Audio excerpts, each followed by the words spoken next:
बिस्मिल्लाहिर्रहमानिर्रहीम, अस्सलाम वालेकुम वरहमतुल्लाहि वबरकातुहू।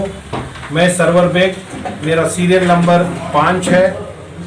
मैं मुतवल्लियों से गुजारिश करता हूँ बड़ी जिम्मेदारी के साथ आप 19 तारीख को 9 से 4 बजे तक पोलिंग स्टेशन में जाके अपना वोट मुझे दें और इंशाअल्लाह कामयाब बनाएं। और जिम्मेदारी बहुत है, जिम्मेदारी को समझते हुए आप अपना वोट दें और कामयाब बनाएं। आपकी इज्जत और भरोसा इंशाअल्लाह मैं नहीं तोड़ूंगा। कामयाब बन के काम करके आपकी इज्जत और मैं बढ़ाऊंगा। बिस्मिल्लाहिर्रहमानिर्रहीम, अस्सलाम वालेकुम वरहमतुल्लाहि वबरकातुहू। मैं सरवर बेग आज मुतवल्ली इलेक्टोरल कॉलेज इलेक्शन में वक्फ बोर्ड की तरफ से पार्टिसिपेट करके हूँ, कॉन्टेस्ट करके हूँ। मैं सबसे पहले अल्लाह का शुक्र अदा करता हूँ और अल्लाह जो ज़रिया बना को बीजेड ज़मीर अहमद खान साहब को मंजे चुने, तो मैं बीजेड ज़मीर अहमद खान साहब का भी शुक्रिया अदा करता हूँ। मैं सरवर बेग बतौर हैसियत vice chairman Bengaluru south DWSC में काम करने का मुझे तजुर्बा है। और वाइस चेयरमैन जब मैं था तो पहले भी मैं वीडियोस में बताता हूँ कि मैं ज़्यादातर प्रॉपर्टीज़ के खाते, प्रॉपर्टीज़ का डॉक्यूमेंटेशन सही करने में मैं अपना वक्त वक्फ बोर्ड में और हमारी DWSC ऑफिस में दे रहा था। उस वक्त बहुत से ऐसे खाते थे जो पेंडिंग थे, जैसे मिसालन हमारे मैसूर रोड कब्रिस्तान का खाता पेंडिंग था। जब बीजेड ज़मीर अहमद खान साहब मिनिस्टर बने तो उनकी कॉन्स्टिट्यूंसी थी, उनकी नॉलेज में ही, तो वो जिम्मेदारी मुझे दिए। तो मैं सबको साथ लेके हमारी कमेटी वालों को मैसूर रोड कब्रिस्तान जो सालों से है, करीब 100 साल के ऊपर उसका खाता नहीं था, उसका खाता हमारी कमेटी की तरफ से और मैं सामने रहकर उसका खाता हुआ। उसके बाद आप सब जानते हैं कि विक्टोरिया हॉस्पिटल पूरे कर्नाटका में मशहूर है। उसके सामने एक प्रॉपर्टी थी जो सिर्फ 14,400 स्क्वायर फीट थी, पर गेजेट में 5,000 स्क्वायर फीट, सिर्फ 5,000 स्क्वायर फीट एंट्री थी। हमने उसके डॉक्यूमेंट कराए तो वो जो बैलेंस जगह थी 9,400 स्क्वायर फीट वो भी हमारी वफ़ की थी, तो उसे हमने कॉरिजेंडम किया। और बहुत से मसले, सौते शाह मानिक शाह दरगाह की जगह जो KR मार्केट में है, उसमें भी उबैदुल्लाह शरीफ साहब एडमिनिस्ट्रेटर थे, तब उन्होंने खाते के लिए उधर भी वो एक फाइल थी 30,000 स्क्वायर फीट की। मेरा काम देख के उन्होंने भी मुझे फाइल दी मिनिस्टर साहब के थ्रू। मिनिस्टर साहब के ताल्लुकात उनसे अच्छे थे। तब उसमें भी जो 30,000 स्क्वायर फीट का खाता बैलेंस था, पर 10,000 स्क्वायर फीट का केस चल रहा था। हिकमतन हमने क्या किया कि 10,000 स्क्वायर फीट को सेपरेट रख के 20,000 स्क्वायर फीट का खाता बनाया। ऐसे बहुत से काम मैं मेरी कमेटी के साथ रह के करके बाद में, उस वक्त ज़मीर अहमद खान साहब जब मिनिस्टर थे तब आप लोगों को सब मालूम है, उन्होंने 70 खाते बेंगलुरु सिटी के बना के अपने कमेटी वाले जो भी जिम्मेदार हैं उनके हवाले किया। तो उस वक्त उसमें मैं शामिल था। तो ये काम मेरा ज़मीर अहमद खान साहब पहले से देख रहे थे कि डॉक्यूमेंटेशन में इंटरेस्ट है और ये कन्नड़ा अच्छा पढ़ लेता है और डॉक्यूमेंटेशन को सही पहचान करता है, और जो भी ये कंसर्न पर्सन है, कंसर्न ऑफिसर है, उसके पास सही तरीके से घूमे बगैर सीधे तरीके से उसके पास जाके उससे राब्ता करके जो भी उसका हल है काट के कामयाबी हासिल करके मैं आ रहा था। तो मैं समझता हूँ कि मेरी नीयत मेरी पाक थी और मुझे वफ़ की प्रॉपर्टीज, अल्लाह की प्रॉपर्टी बचाने की एक नीयत थी। तो मैं समझता हूँ कि ये अल्लाह की तरफ से मेरी मदद हो रही थी कि हर जगह भी मैं जाऊं वहां मुझे आसानी से काम हो रहा था। अगर मेरी नीयत में थोड़ा भी खलल रहता, थोड़ी भी समझो कुछ दुनियादारी की, कमाने की इच्छा रहती, तो क्या होता, मुझे अल्लाह से आसानी से रास्ते खुलते नहीं। तो मैं अल्लाह का वहाँ शुक्र अदा करता हूँ कि मेरी नीयत को देख के अल्लाह ने हर रास्ता मेरे लिए आसान किया। और जो भी मुश्किल काम जो बहुत सालों से नहीं हो रहा था, तो अल्लाह ने इस बंदे से इसकी नीयत देखते हुए सिर्फ हम 1.5 साल थे, 1.5 साल में इतने काम हम लोगों ने किया। इधर जमीर अहमद खान साहब के अलावा जितने भी एमपीज और एमएलए एमएलसीज और दिगर अहबाब जो वक्फ बोर्ड से ताल्लुक़ रखते हैं, क्या इन तमाम का आपको ताउन है सर? मैं 100% ताउन है, क्योंकि बीज़ेड जमीर अहमद खान साहब मिनिस्टर हैं, तो उन्होंने मशवरा करके मुझे सेलेक्ट किया है। तो बाद में मशवरे के बाद मेरा नाम प्रपोज किया है। तो पहले बीज़ेड जमीर अहमद खान के अल्लाह ने उनके दिमाग में डाला, तो उसके बाद उन्होंने मशवरा किया और मुझे इस इलेक्शन में पार्टिसिपेट करने का मौका दिया। और बीज़ेड जमीर अहमद खान साहब के साथ इंशाअल्लाह आज जो वो काम कर रहे हैं, हर लीडर, हमारा कौमी लीडर उनसे जुड़ा हुआ है। तो 100% हमारे कौमी लीडर मेरे साथ हैं और बीज़ेड जमीर अहमद खान साहब के साथ इस इलेक्शन में पार्टिसिपेट करके हूं। तो जीत ही मेरा मकसद नहीं है, काम करना मेरा मकसद है। तो इसलिए मैंने कैलकुलेशन तो नहीं किया है, पर भरपूर मुतवल्लियों पे भरोसा है कि मेरा सीरियल नंबर 5 है, वो मेरे को वोट देंगे और इंशाअल्लाह मेरी नीयत पाक है तो अल्लाह भी मेरा साथ देके उनके दिमाग में, दिलों में मेरे वास्ते हिदायत देके कामयाब करेंगे। सर, कुछ लोग जो है मुतवल्ली अलग अलग ग्रुप बनाकर जो है वोट उनकी हासिल करने के लिए जो है जद्दोजहद कर रहे हैं। क्या आप भी जो है इसी तरह कोई ग्रुप बनाकर जो है मुतवल्लियों से मुलाकात हो रही है? नहीं, मैंने कोई ग्रुप बनाया नहीं, और जो भी मुझे चाहने वाले हैं वो इंडिविजुअली जो मुतवल्लीस के साथ लिंक है, वो जो मुझे नहीं जानते उनको सब जाके वो लोग सब बात कर रहे हैं, पर ग्रुप्स मैंने तो बनाया नहीं। और नहीं हो सके उतने मुतवल्लियों से मैं मुलाकात कर रहा हूँ।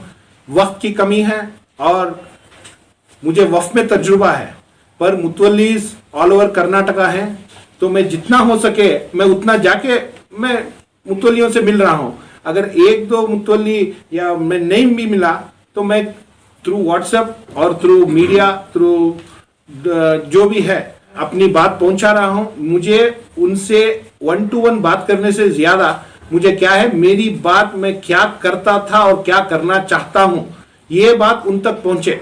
और मुतवल्ली भी ऐसे नहीं है कि भाई ये आदमी आया मुझे मिला मैं इसको वोट दे दूंगा, ये आदमी आया नहीं आया मैं इसको वोट नहीं दूंगा, ऐसे तो नहीं है। उनको क्या है, उनके इदारे का काम करना है, उनके इदारे को डेवलपमेंट करना है, उनके जो भी परेशानियां हैं उसको सॉल्व करना है। तो वो लोग भी अक्लमंद हैं, वो सेलेक्ट करेंगे कि कौन हमारा काम कर सकता है और किसे हमें वोट डालना है। तो इंशाअल्लाह मुझे मुतवल्लियों पे पूरा भरोसा है कि 10 नहीं 20 बार कोई भी जाए, मैं उन्हें मिलूं या ना मिलूं, मेरा मैसेज तो उन तक जाएगा। तो मैसेज दे के इंशाअल्लाह अल्लाह चाहा तो वो मेरे लिए वोट करेंगे। वक्फ बोर्ड का मेंबर बनकर सरवर बेग साहब क्या करना चाहते हैं? देखिए, वक्फ बोर्ड का मेंबर बनने के बाद सबसे पहले आज हमारी कौम में एजुकेशन कम है। आज हमारे बीज़ेड जमीर अहमद खान साहब उस पे तवज्जो दे रहे हैं। उन्होंने लेडीज 15 पीयू कॉलेजेस लेडीज के स्टार्ट करने का जिम्मा उठाया है। इंशाअल्लाह आगे चल के हर डिस्ट्रिक्ट में उन्हें पीयू कॉलेज नहीं डिग्री कॉलेज तक खोलने का इरादा है, क्योंकि हमारे पास अल्लाह की प्रॉपर्टी है, अल्लाह की मदद है। तो जब हमारे पास है तो हम लोग इंटरेस्ट लेके क्यों नहीं कर सकते, अपनी खुद की यूनिवर्सिटी क्यों नहीं बना सकते। तो एजुकेशन के ऊपर बहुत तवज्जो देने का इरादा है। उसके बाद हॉस्पिटल में बहुत से लोग गरीब लोग रहते हैं, उन्हें हॉस्पिटल की फीस बनने के लिए, हॉस्पिटल की फीस पे करने के लिए बहुत मुश्किल होती है। तो हम लोगों के पास जगह है, हॉस्पिटल बनाएंगे। तो इंशाअल्लाह स्कूल का है, हॉस्पिटल का है। अब रही बात हमारे मुतवल्लियों को ग्रांट्स का है, मुतवल्लीस ग्रांट्स का लेके आते हैं हमारे पास। मैंने देखा है, जब वाइस चेयरमैन था तब भी मैंने देखा है, अब मिनिस्टर साहब के साथ बीज़ेड जमीर अहमद खान साहब के साथ रह के भी देखा है कि भाई एस्टीमेट बना के लाते हैं रिनोवेशन के लिए 25 लाख का रहता है, पर फंड की कमी की वजह से हम लोग उन्हें 5 लाख 10 लाख देते हैं। इस पे जमीर साहब भी गौर फिक्र कर रहे हैं। वो क्या बोलते हैं कि 25 लाख जब एस्टिमेशन है, 25 लाख का काम है, तो हमने ग्रांट्स दे दिया 5-10 लाख दे दिया, तो भाई बैलेंस जो अमाउंट है वो क्या करेंगे। तो इंशाअल्लाह इसके ऊपर भी गौर फिक्र चल रही है कि भाई उस वहाँ काम कितना है, उतना काम का पूरा ग्रांट्स उन्हें देना और एक कंप्लीट काम होना, इनकम्प्लीट काम नहीं रहना कि इस साल दिया उन्होंने आधा किया, फिर 2 साल के बाद दिया उन्होंने आधा किया। तो जब हमारा घर हम लोग ऐसे नहीं बनाते तो अल्लाह का घर ऐसे इनकम्प्लीट हमें कैसे छोड़ सकते हैं। तो इसीलिए उस पर भी तवज्जो, ग्रांट्स पे तवज्जो देंगे। और दूसरी बात क्या है, मुतवल्ली मेरे से डायरेक्ट रहेंगे, कोई बीच में नहीं रहेगा। जमीर अहमद खान साहब को भी न्यूज आके है कि बीच में ग्रांट्स देने के टाइम पे बहुत से कमीशन जाते हैं। ये वजह हम लोग मुतवल्लियों से डायरेक्ट कांटेक्ट में नहीं है। तो मेरा क्या है, अगर कोई थर्ड पर्सन लेके आए ग्रांट्स का 100%, अगर मैं मेंबर बनो तो मैं उस मुतवल्ली को फोन करके खुद ऑफिस बुला के मुतवल्ली से डायरेक्ट कांटेक्ट रख के मुतवल्ली को डायरेक्ट काम करके दूंगा। बीच में कोई भी ब्रिज नहीं रहेगा। और इंशाअल्लाह वो लोग काम आधा करते हैं, बाद में यूसी देते हैं, बाद में प्रॉब्लम आधा फंड जो भी बैलेंस जो रहता है ग्रांट्स वो निकालने में उन्हें मुश्किलात महसूस हो रही है। मैंने बहुत से मुतवल्लियों से बात की तो वो भी मुतवल्ली ये सभी परेशानियां बताए। तो इंशाअल्लाह आगे वो भी नहीं रहेगा, क्योंकि हम ऑनलाइन करेंगे, ऑनलाइन एप्लीकेशन लेंगे, ऑनलाइन यूसी लेंगे। मुतवल्ली अपने घर में मस्जिद में बैठ के वो देख सकता है कि मेरा एप्लीकेशन कौन से टेबल पे है, कहां से पास हुआ, कहां से आगे बढ़ा। उसको मस्जिद की, अपने इदारे की खिदमत करने का वक्त जाया करके, अपना जाती वक्त जाया करके बोर्ड में आके, जो दूर से आते हैं, चलो बेंगलुरु वाले हैं, बेंगलुरु में आके एक आधा घंटा गुजारेंगे, मिलेंगे, फिर अपने काम पे चले जाएंगे। जो दूर से आते हैं उनकी भी तो फिक्र करना है। शिमोगा से आते हैं, दक्षिण कन्नड़ा से आते हैं, चिकमंगलुरु से आते हैं, बीदर से आते हैं, गुलबर्गा से आते हैं, बोर्ड बैंगलोर में है। तो उन लोगों को आसानी तरीका क्या है कि भाई वो बोर्ड ना आए पर उनका काम हो, इस पे गौर फिक्र करनी है। तो इंशाअल्लाह मैं अपडेट, जो भी आज टेक्नोलॉजी है, आप देखेंगे भाई एक बड़ी कंपनी है, अमेरिका में है, उसकी एक ऑफिस यहाँ इंडिया में है। सालाना 1 बार या 2 बार यहाँ से जाएंगे, जो भी कंसर्न पर्सन फाइनेंस के हो, मार्केटिंग के हो, जाएंगे, सालाना 1 बार मीटिंग करेंगे, पर जो भी है इंडिया से काम चलेगा। तो जब वो कर सकते हैं तो हम अपने बोर्ड में अपडेट करके अपने बोर्ड को क्यों इंप्रूव नहीं कर सकते। इंशाल्लाह इस पे तवज्जो देने का ख्याल है। मुतवल्ली घर बनाने की भी आपकी एक सोच है, इसकी क्या तफसीलात? इंशाल्लाह जो मैं मुतवल्लियों से मिलने के लिए जा रहा हूं, मैं खुद देख रहा हूं कि कितने मुश्किल है सफर करना और वक्त वहां जाके मुतवल्लियों से मिलके वापसी करना बहुत मुश्किल है। तो वो लोग वहां से यहाँ आए तो उन्हें हमें सहूलत देनी है। तो इंशाअल्लाह मिनिस्टर साहब के साथ ये भी हमारे बीजेड जमीर अहमद खान साहब का एक आइडिया है कि हम लोग जो बाहर से मुतवल्ली आएंगे उन्हें रहने के लिए सहूलत करके दें और बिना अपॉइंटमेंट के उन्हें ना बुला के उन्हें तकलीफ ना दें। जब भी हम बोर्ड में मौजूद हैं, हमें कोई मीटिंग नहीं है तो उन्हें अपॉइंटमेंट दें और वो आए तो अपॉइंटमेंट पे आए, आके इधर अपना वक्त ज़ाया ना करें। ये वक्त वो बचाएं तो अपनी ज़ाती ज़िंदगी, अपने इदारे में डेवलपमेंट कर सकते हैं। तो इंशाअल्लाह ये वजह से मैं जमीर अहमद खान साहब हम सब बैठ के इस पे फिक्र करके ये काम करने की इच्छा रख। तो मैं क्या समझता हूँ, एक करप्शन की जो बातें आती हैं ये वक्त में काम नहीं होने की वजह से आती है।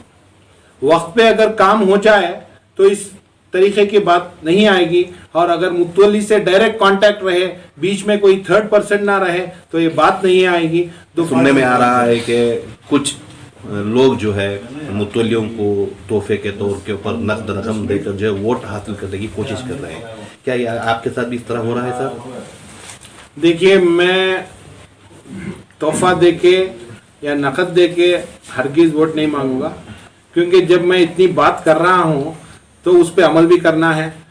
तो अगर तोहफा देके, पैसा देके मुझे वोट है तो मुझे वैसी जीत नहीं चाहिए। तो इंशाअल्लाह 10 काम जो मैं बोर्ड में रह के कर सकता हूँ और 1 महीने में कर सकता हूँ, चलो 1 काम मैं साल में करने के लिए रेडी हूँ। और मैं समझता हूँ कोई मुतवल्ली तोहफा भी नहीं लेगा और पैसे भी नहीं लेगा। क्यों? अल्लाह ने उन्हें उतना बड़ा मर्तबा दिया है, तो आगे चल के अल्लाह को भी तो जवाब देना है। तो ये कितना दे देंगे और ये कितना ले लेंगे, अपना ज़मीर को भी तो जवाब देना है। तो मैं समझता हूँ हमारे मुतवल्ली जितने भी मैं मिला, मैंने बहुत लोगों से बात की, तो ये जो चीज़ जो चल रही है कि तोहफा लेना, नकद लेना, मेरे हिसाब से 100% गलत है। मुझे मुतवल्लियों पे पूरा यकीन है।